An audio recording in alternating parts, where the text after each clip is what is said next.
In a world facing complex challenges such as geopolitical tensions, inequalities, and climate crises, the UN should play a key role in fostering dialogue and humanitarian support, helping to build a more just future.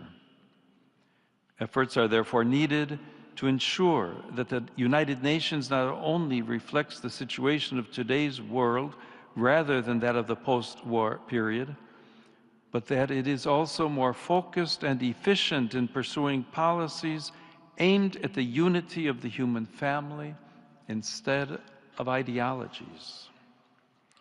The purpose of multilateralism, then, is to provide a place where people can meet and talk, modeled on the ancient Roman Forum or the medieval square.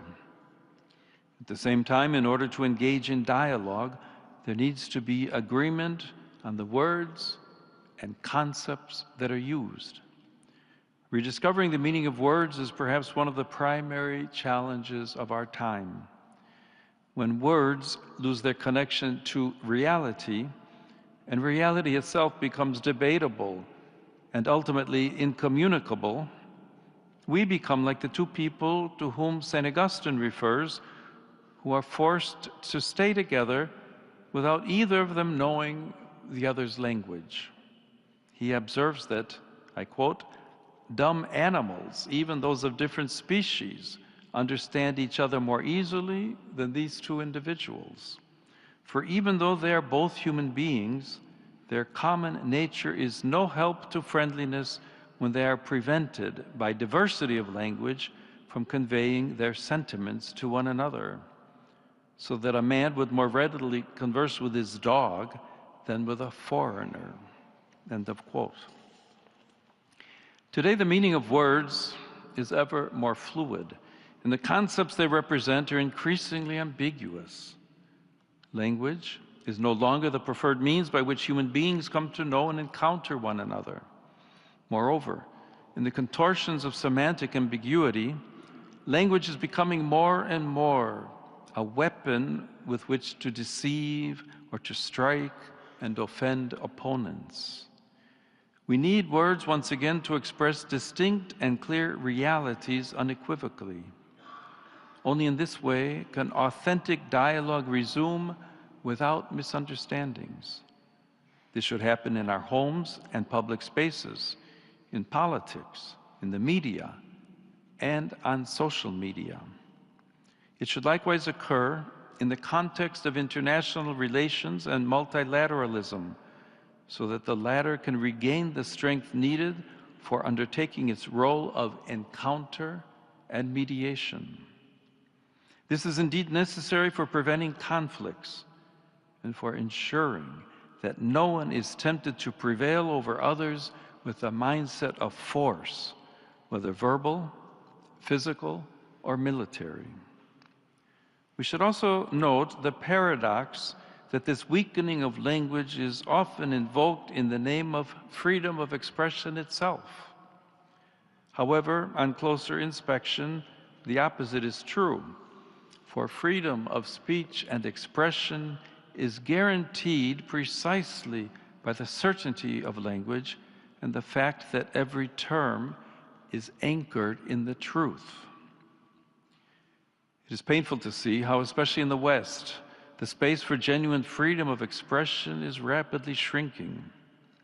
At the same time, a new Orwellian-style language is developing, which, in an attempt to be increasingly inclusive, ends up excluding those who do not conform to the ideologies that are fueling it.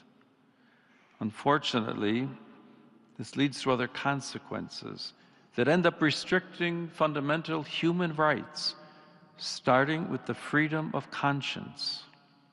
In this regard, conscientious objection allows individuals to refuse legal or professional obligations that conflict with moral, ethical, or religious principles deeply rooted in their personal lives. This may be the refusal of military service in the name of nonviolence, or the refusal on the part of doctors and healthcare professionals to engage in practices such as abortion or euthanasia. Conscientious objection is not rebellion, but an act of fidelity to oneself. At this moment in history, freedom of conscience seems increasingly to be questioned by states, even those that claim to be based on democracy and human rights. This freedom, however, establishes a balance between the collective interest and individual dignity. It also emphasizes that a truly free society does not impose uniformity, but protects the diversity of consciences, preventing authoritarian tendencies and promoting an ethical dialogue that enriches the social fabric. In a similar way, religious freedom risks being curtailed. As Benedict XVI recalled, this is the first of all human rights because it expresses the most fundamental reality of the person. The most recent data shows that violations of religious freedom are on the rise, and that 64% of the world's population suffers serious violations of this right. In requesting that the religious freedom and worship of Christians be fully respected, the Holy See asks the same for all other religious communities. On the 60th anniversary of the promulgation of the Declaration Nostra Aetate, one of the fruits of the Second Vatican Ecumenical Council that concluded on December 8, 1965, I had the opportunity to reiterate the categorical rejection of all forms of anti-Semitism, which unfortunately continues to sow hatred and death. I likewise emphasize the importance of cultivating the Jewish-Christian dialogue, deepening our common biblical roots. On that same commemorative occasion, the meeting with representatives of other religions allowed me to renew my appreciation for the progress made in recent decades along the path of interreligious dialogue. Indeed, in every sincere religious quest, there is a reflection of the one divine mystery that embraces all creation. In this regard, I ask all the nations to guarantee full freedom of religion and worship to each of their citizens. However, it cannot be overlooked that the persecution of Christians remains one of the most widespread human rights crises today, affecting over 380 million believers worldwide. They suffer high or extreme levels of discrimination, violence, and oppression because of their faith.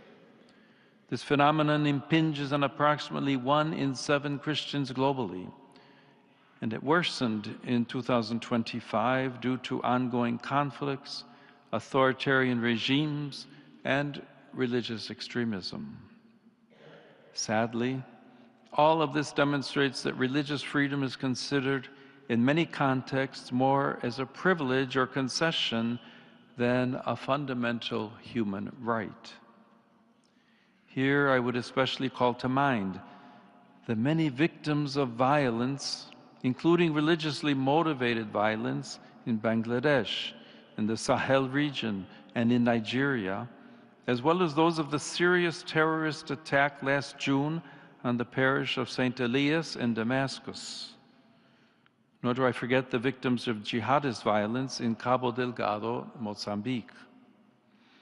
At the same time, we must not forget a subtle form of religious discrimination against Christians, which is spreading even in countries where they are in the majority, such as in Europe or the Americas. There, they are sometimes restricted in their ability to proclaim the truths of the gospel for political or ideological reasons, especially when they defend the dignity of the weakest, the unborn, refugees and migrants, or promote the family.